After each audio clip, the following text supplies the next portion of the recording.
Bueno, pues os lo habíamos anunciado. Óscar Matute, diputado de Bildu, muy buenos días. Buenos días a todos y a todas.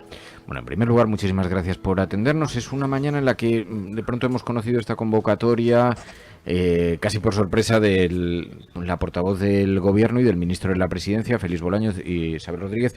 Ofrecerán una rueda de prensa, en unos minutos comenzará, de manera que tendremos la oportunidad de preguntarte, porque no conocemos la materia, el objeto a tratar. Pero claro, en estos días habéis tenido un extraordinario protagonismo. Tras la votación del plan anticrisis, vosotros decidisteis apoyarlo. Es que es republicana, ¿no? ¿Por qué? ¿Por qué Bildu votó para sacarlo adelante? Bueno, yo creo que Merche Izpurua, nuestra portavoz, fue bastante clara en la intervención. Nosotros hicimos una valoración que era anteponer las necesidades y los derechos de los ciudadanos y ciudadanas a lo que podía ser nuestro ánimo de darle un toque de atención al gobierno en clave de un voto negativo, porque al final ese toque de atención se habría dado, sí, podría haber perdido el gobierno esa votación, pero lo habríamos cargado sobre las espaldas de la gente. Es decir, toda esa gente que tiene que comprar combustible para que su coche funcione habría pagado la gasolina más cara, toda esa gente que está pendiente del escudo social habría visto todas sus expectativas de tener un futuro más o menos estabilizado en el aire, habría visto además como todas las ayudas para las pymes y el ICO habrían caído y nos parecía que era muy desmesurado. Además es que, siendo sincero, es decir, si tendríamos que funcionar dando toques de atención al gobierno cada vez que se ha hecho uso de los fondos reservados para espiar a la izquierda soberanista vasca, pues es que tendríamos que pasarnos la vida dando toques de atención y no haciendo política, porque por desgracia la hemeroteca lo revela, ¿no? Es decir, podríamos hablar de las escuchas y toda la implantación de micrófonos en sedes de Ribatasuna de los años 90, en Bilbao, en Gasteiz, podríamos hablar de un piso en Bruselas también que hubo una delegación de la izquierda soberanista. Esto ha sido una constante. Lo que nosotros decíamos y señalaba Merche Izpurua es que un grave error, porque nos lo parece y no le quitamos ninguna trascendencia ni entidad al error, no podía acumularse sobre las espaldas ya bastante castigadas de la gente. Al final siempre hemos dicho que Euskal Herria Bildu estaba en Madrid para defender nuestra identidad, para defender nuestros derechos y para defender la dignidad de las personas, de las vascas y de todas, porque compartimos o porque soportamos el mismo paraguas jurídico. Lo que pasa es que sospechamos que otras cuestiones no se han votado a favor, a pesar de que podían ser también de relevancia para, digamos, para las cuentas o para la sociedad, o en otras ocasiones se habrá dado este supuesto. Digamos que también hay una lectura político en esto, hay un mensaje dirigido al gobierno y... Sí, yo creo que la gente puede tener en la cabeza cuando señalo esto y cuando pues planteas tú esta reflexión sobre una disfunción en el voto de la reforma laboral. Y yo ahí quiero ser muy claro, es decir, nosotros votamos lo que votamos en la reforma laboral, que fue no a esa de mediada reforma laboral porque se incumplió la palabra.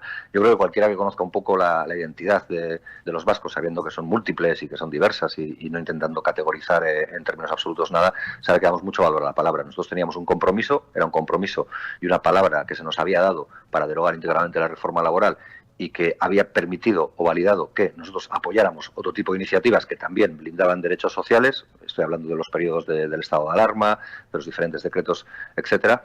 Y lo que nos vimos de la noche a la mañana es que sin dejarnos participar se nos decía que no se iba a hacer aquello que se habían comprometido a hacer con nosotros y con nosotras y que además lo teníamos que aplaudir. Y nosotros dijimos que ahí no, que nosotros no estábamos en política para ser palmeros de nadie, que estamos en política acertando y equivocándonos, seguramente, pero que estamos en política para intentar defender los derechos de los ciudadanos y ciudadanas vascas y, como digo, al defender los derechos de los ciudadanos y ciudadanas vascas, creo y entiendo que defiendo los derechos de ciudadanos y ciudadanas del Estado español porque lo señalaba antes, al final estamos bajo el mismo paraguas de Estado y de arquitectura jurídica asociada a él. Me cuesta conocer el alcance de estas conversaciones porque entiendo que vosotros se lo hicisteis saber al gobierno en las horas previas. Imagino que no fueron a ciegas a la votación, ¿no?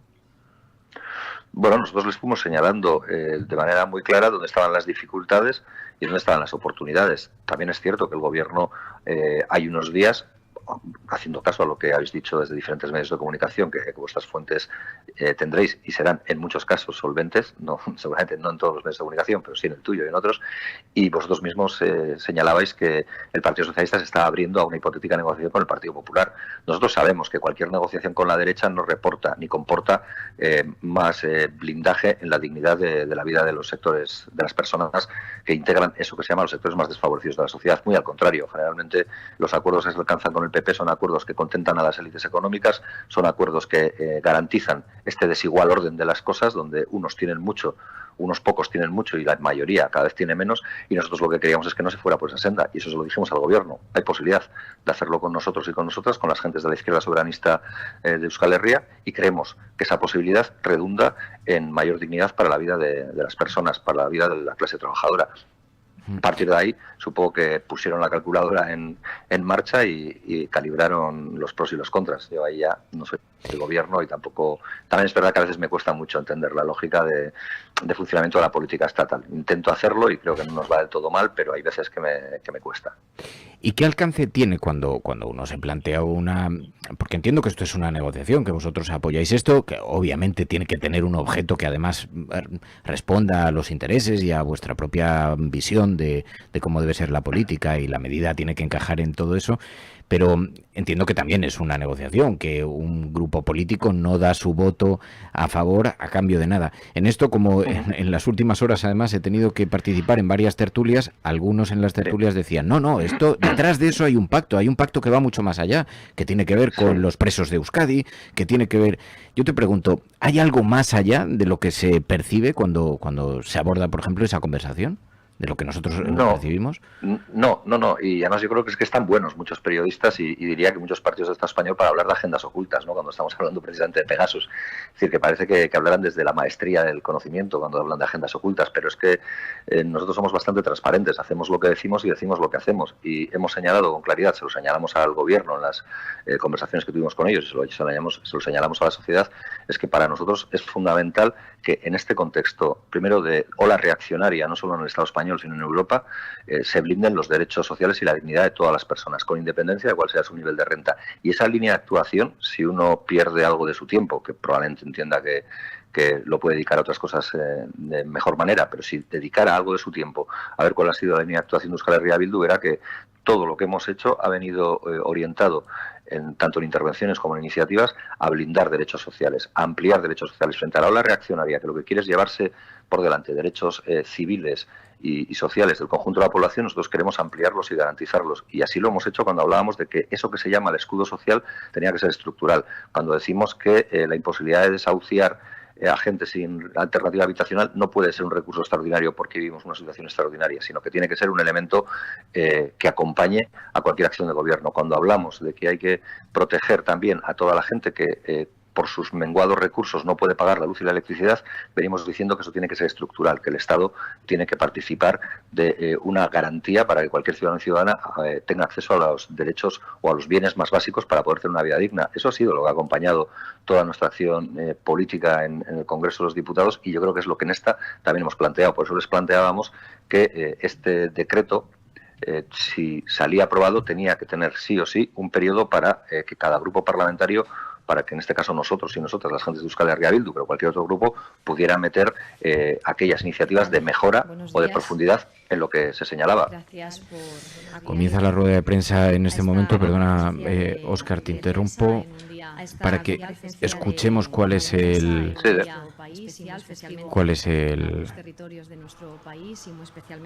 motivo de la convocatoria. De Madrid. Así que lo primero, felicitar a todos los madrileños y madrileñas en su día. Les agradezco que hayan acudido físicamente a atenderla por estas circunstancias, sobre todo por darse la circunstancia de estar en un festivo en la Comunidad de Madrid. Seremos muy concretos y, por tanto, no me detengo más. Le voy a ceder la palabra al ministro de la Presidencia para darles cuenta de un asunto de especial relevancia, que es el que ha motivado esta comparecencia. Así que, sin más, ministro, tienes la palabra. Muchas gracias, ministra portavoz.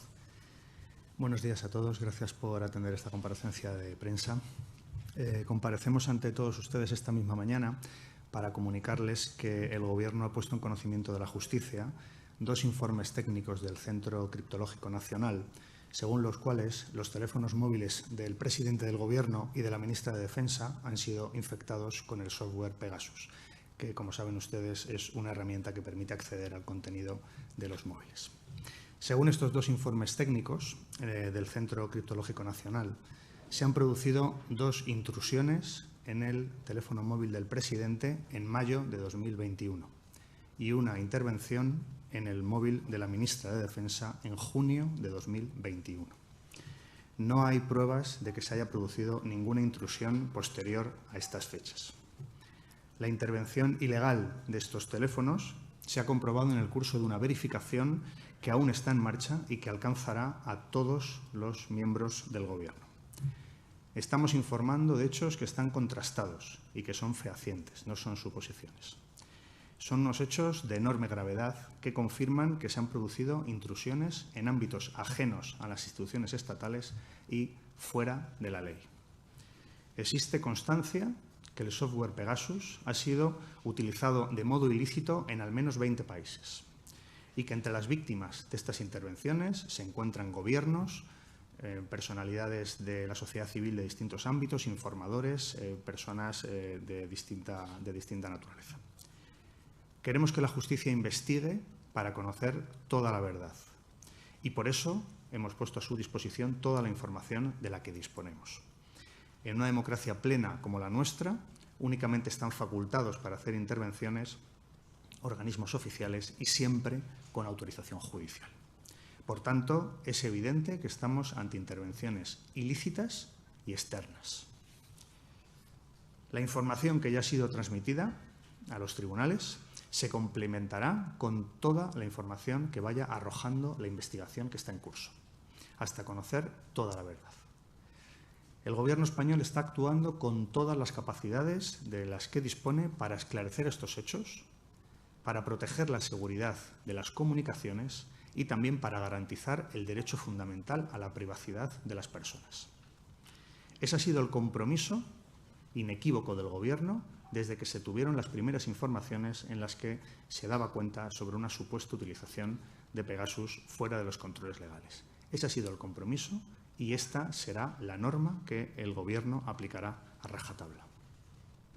El Gobierno ha implementado ya y seguirá implementando medidas para reforzar los protocolos de seguridad en las comunicaciones de todos los organismos oficiales, que podrán no sino también de gobiernos autonómicos, de parlamentos autonómicos, de instituciones locales y, en general, de las instituciones.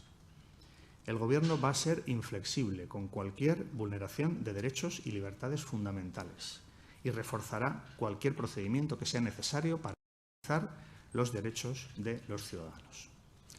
España es una democracia plena, con todas las garantías. Un Estado de Derecho avanzado, perfectamente homologable a los países europeos de nuestro entorno. Y por eso el compromiso del Gobierno con el esclarecimiento de la verdad y con la verdad es también el compromiso del Gobierno con la defensa del Estado de Derecho, de nuestro Estado de Derecho y de las instituciones. Nada más por mi parte, estamos a disposición. Bueno, acabáis de escuchar la rueda de prensa en directo. Félix Bolaño, el Gobierno de España señala que han detectado que tanto el presidente del Gobierno como la ministra de Defensa fueron también objeto de escuchas a través de esta tecnología Pegasus. Óscar Matute, ¿qué te parece? Bueno, pues yo creo que esto revela que la gravedad que le suponíamos al escándalo de Pegasus no era infundada ni era una exageración utilizada solo en términos de rentabilidad política, sino que realmente estamos ante un hecho muy grave. A partir de ahí, pues hombre, yo quiero ser cauto, no tengo más información que la que dispone o que la que tiene cualquiera de los oyentes que acaba de oír esto. No se nos ha informado con carácter previo y estaremos encantados de poder ver cuáles son las informaciones y las pruebas o los hechos probatorios que se tienen, pero sí que hay un elemento que así de entrada chirría un poco, y es que hasta donde se nos había dicho, el programa Pegasus solo se vendía a Estados. Es decir, que la empresa israelí propietaria del programa Pegasus solo la transfería o o daba a estados. Y aquí se nos sugiere la posibilidad de un ente externo al propio Estado. Como digo, yo quiero ser cauto, pero sí que creo que tendrían y deberían aclarar, sin margen para ningún atisbo de duda, que esto no pueda ser parte de eso que se vienen a llamar cloacas del Estado, que parecen tener un funcionamiento autónomo con independencia del gobierno que rija el Estado español, ¿no? Y es que en muchas ocasiones se ha hablado de las cloacas del Estado y se ha hablado de Villarejos y de otra gente como agentes inferidos de una cierta autoridad o una cierta inviolabilidad que podían, para su propio beneficio, funcionar al margen de las estructuras o de las necesidades del propio Estado. Yo creo que esa hipótesis, junto con otras muchas, tendrá que ser descartada por los hechos probatorios o ratificada. Y no iría mucho más lejos porque la verdad es que la rueda de prensa no ha dado para mucho más que el anuncio, que no deja de ser importante, pero que tampoco ha señalado muchos más elementos de reflexión. ¿Le hace algún significado la fecha de mayo de 2021 o de junio de 2021? En mayo de 2021 era espiado el presidente del gobierno, en junio de 2021 la ministra de Defensa. Pues mira, si a bote pronto, sinceramente te diré que no. O sea, estaba pensando, intentando echar la cabeza atrás a ver qué podía haber pasado en esas fechas o qué hechos políticos podían tener relevancia como para que fueran espiados tanto el presidente del gobierno como la ministra de Defensa, y ahora no me ha venido a la cabeza. Igual seguramente y en las redes va a ayudar a mucha gente y será capaz de señalar qué hitos o qué tiempo vital se está viendo en el Estado español. Ahora mismo a mí me cuesta entenderlo, pero también me cuesta entender en el 2021 porque la ministra de Defensa adquiere una relevancia especial, digamos, en términos de protagonismo mediático, pues fundamentalmente y por desgracia a raíz de la invasión rusa a Ucrania. No es precisamente de los ministerios que así a priori tengan una relevancia muy importante. Quizás Interior lo tiene más, ¿no? Y sorprende que en ese momento lo fuera la ministra de Defensa y el presidente, y no, por ejemplo, el ministro de Interior y el presidente, ¿no? O sea, que ya digo que creo que hace falta mucha información. Seguramente de esto va a haber horas y ríos de tinta sobre la cuestión, y tiempo tendremos de ir desgranando el grano de la paja. ¿Qué posición habéis manifestado públicamente en torno a las escuchas? Porque entiendo, tú que formas parte de una organización como Bildu, si periodistas, activistas, gente relacionada con el mundo del independentismo siempre ha tenido una cierta percepción de saberse escuchado, ¿qué posición tenéis sobre esto? Yo imagino que tú tienes esa misma percepción también, personal. Sí, yo lo he manifestado en más de una ocasión, que al final esto es como un juego de tahúres. Se supone que la democracia es ese tablero de juego que, como en cualquier juego de mesa, pues nos permite a todos tener la posibilidad de ganar. Evidentemente tus capacidades determinarán que tengas más o menos posibilidades de alcanzar el triunfo en ese tablero, pero lo que parece imposible, incluso para quien tenga altas capacidades, es ganar alguna vez si se enfrenta a gente con cartas marcadas, con, digamos, recursos alegales o ilegales para poder emplearlos. Entonces, yo creo que la gravedad radica ahí, y luego radica en otra serie de elementos. Es decir, se ha hablado mucho de las escuchas, pero es que en las escuchas vemos que es ya un método de espionaje al conjunto de la sociedad civil, a una parte de la sociedad civil, en este caso Cataluña, que probablemente, dado que la Constitución no es una Constitución militante, pues quiere que esa Constitución no sea como es y permite hacer otro tipo de cosas, como por ejemplo la soberanía de Cataluña, ¿no? Bien, pero es que eso en el Estado español no es delito porque la Constitución no es militante, es decir, permite que haya gente que quiera modificarla, cambiarla e incluso derogarla para sustituirla por otra. Y eso me parece muy grave, es decir, que se dé por bueno que ante determinadas circunstancias se puede espiar a todos los niveles de la sociedad civil, no ya a la clase política solo, sino a periodistas, abogados, etcétera. Y otro elemento que, asociado a esto, que también me parece muy grave y preocupante, es que estamos hablando del espionaje en Cataluña y parece que en el imaginario, incluso la propia ministra Robles, la ministra de Defensa, en su comparecencia del miércoles en el Pleno, parecía sugerirlo con una de sus intervenciones o réplicas a una de las preguntas en la Comisión de Control, parecía querer llevar a esta misma conclusión, que era: si en el 2017 se lanzó un desafío a la unidad territorial del Estado español, ¿qué tiene que hacer el Estado para defenderse? Pero cuando uno ve luego las fechas filtradas en diferentes medios de comunicación sobre cuándo se produjeron las escuchas, se da cuenta de que la mayoría de las escuchas, diría que más del 70% de las escuchas, se realizan a partir del 2020 y se realizan entre el 2020 y el 2021, que justo son las fechas en las que se estaba llevando a efecto el juicio Y ahí es donde señalo lo que decía al principio de las cartas marcadas. Es decir, si creemos que este es un Estado garantista y creemos que todo el mundo tiene derecho a la defensa, incluso a veces creemos en esto del indubio pro reo, y creemos además en la presunción de inocencia, ¿de qué sirve que se espíe a una parte que está precisamente enfrascada y dedicada a preparar la defensa si a quien tiene enfrente y a quien va a enfrentarse en unos tribunales tiene ya todas las informaciones precisas para que nunca pierda? Yo creo que ese también es otro elemento que está encima de la mesa y que desde luego afea mucho la pintura democrática de cualquier Estado, porque es que esto ya lo hemos visto en Polonia, lo hemos visto en Hungría, pero claro, solemos decir que es que Polonia y Hungría, pues con gobiernos como el de Viktor Orbán o como el de el presidente polaco, pues el del PiS, pues que parece que bueno, que es que no son democracias precisamente ejemplares, sino que van más camino de una de un sendero autoritario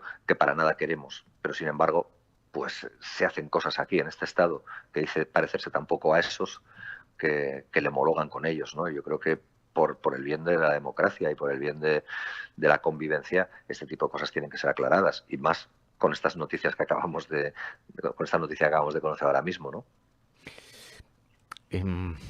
¿Vosotros fuisteis espiados en Bildu? Sí, seguramente. Tampoco creo que sea, sin quitarle trascendencia ni gravedad, lo más terrible, viendo un poco cuál ha sido el historial también a veces de utilización de fondos reservados del Estado español para con el independentismo vasco. O sea, sinceramente, parece que sí, que dos personas, en este caso nuestro coordinador general, y no es un asunto baladí, estamos hablando del coordinador general de la segunda formación política de lo que nosotros llamamos nuestro país, de lo que sería Euskal Herria, Comunidad Foral de Navarra más Autónoma Vasca, vistas en perspectiva de conjunto, pues ha sido espiado. Y eso supongo que si lo trasladáramos al Estado español y dijéramos que, pues en este caso, y ahora que es Feijóo, ha sido espiado o que no fue casado cuando fuera presidente, pues sería un escándalo mayúsculo. Yo imagino todos los medios de la derecha pidiendo no ya dimisiones, sino poco menos que la ley marcial. Y como, bueno, ha sido con o contra la izquierda soberanista, pues parece que tenemos que entender que forma parte de los gajes del oficio, ¿no? Yo creo que eso es muy grave, y junto con el coordinador general lo fue Jon Iñarritu, que es un diputado de la Cámara, y que parece que los diputados y diputadas de la Cámara tienen una cierta maniobrabilidad en el ejercicio de su cargo que les garantiza que no puedan ser tampoco espiados de cualquier manera y modo, ¿no? Y también en este caso pues parece que se incumplió junto con otros diputados y diputadas catalanas.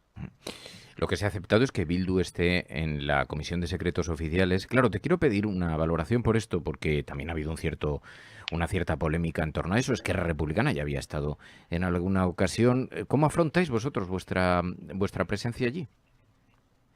Pues como intentamos hacer en todos los sitios, con seriedad y con rigor, y con un compromiso claro con los valores democráticos y con la profundización en derechos y en libertades para todos. Yo creo que seremos más libres si nos sentimos menos espiados.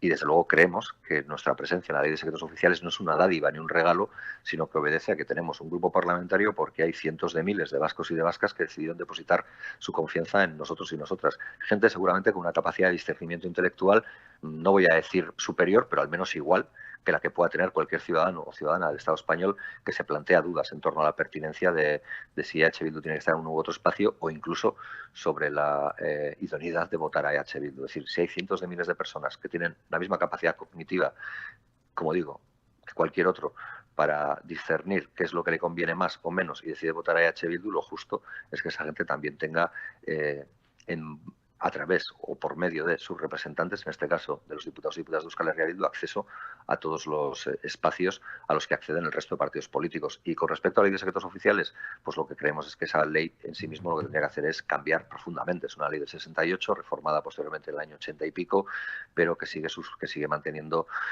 pues espacios de opacidad que hacen muy difícil que podamos hablar de democracia plena, porque le reserva o le confiere al Estado la capacidad de hacer muchas cosas sin tener que dar cuenta de ellas y sin tener que ajustarse a esas mismas exigencias democráticas a las que se nos pide y se nos exige que nos ajustemos cualquier ciudadano o ciudadana. A partir de ahí, pues como esta ley sigue vigente, tampoco creemos que la Comisión de de fondos reservados, que se llama así popularmente, pero que no tiene ese nombre, pues vaya a ser la apertura de una caja de Pandora. Tampoco somos tan ingenuos como para pensar que esa comisión va a abrir la caja de Pandora y va a revelar pues todos los áreas 51 que haya en el Estado español, si es que hubiera alguno. O sea, estamos y somos muy conscientes de que la opacidad del Estado va a ser garantizada en tanto en cuanto la ley de secretos oficiales le permita precisamente no informar o no tener la necesidad de informar de ciertas actuaciones o actividades que se hacen. Es un poco como La vida de los otros, como esa película que narraba un poco todo el sistema de escuchas de la RDA a sus ciudadanos, pero pues a lo grande, diría yo. Pero sabéis que hay mucha susceptibilidad, sí se ha expresado lo hemos visto en editoriales, titulares, portadas, tertulias. ¿Qué te parecen estas susceptibilidades? ¿Las consideras normales?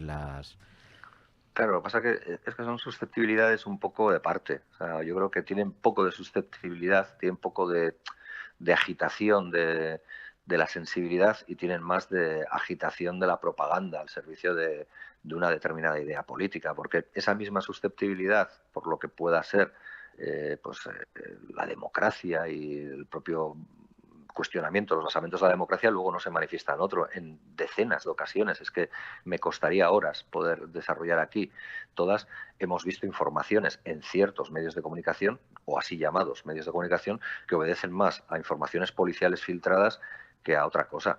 Y a veces incluso bromeábamos con determinadas firmas que hablaban y firmaban como JP, decíamos, bueno, no sé si será jefatura de policía o qué, pero están hablando de filtraciones y de documentos interceptados, documentos de trabajo interceptados, por ejemplo, a estructuras políticas, y en más de una ocasión nosotros así nos hemos sentido por la literalidad de lo que ahí ponía. Incluso yo mismo, en la época en la que fundamos Bildu, pues tuve la oportunidad de ver cómo informaciones privadas que obedecían a un contraste de opinión sobre cómo iban las cosas y sobre cómo había que estructurarlas, pues aparecían filtradas tal cual. Y dices, claro, pues yo no me imagino al periodista de este medio teniendo las capacidades para tener un sistema de espionaje tan profesional como el que parece que hay que tener, ¿no?, para llegar a acceder a estas cosas, aunque no fuera delictivo, ¿eh? Estoy hablando en términos políticos, estoy hablando en términos de ventajismo político, de quién sabe qué quieres hacer, cómo lo quieres hacer y cuáles pueden ser tus estrategias para fortalecer tu proyecto político.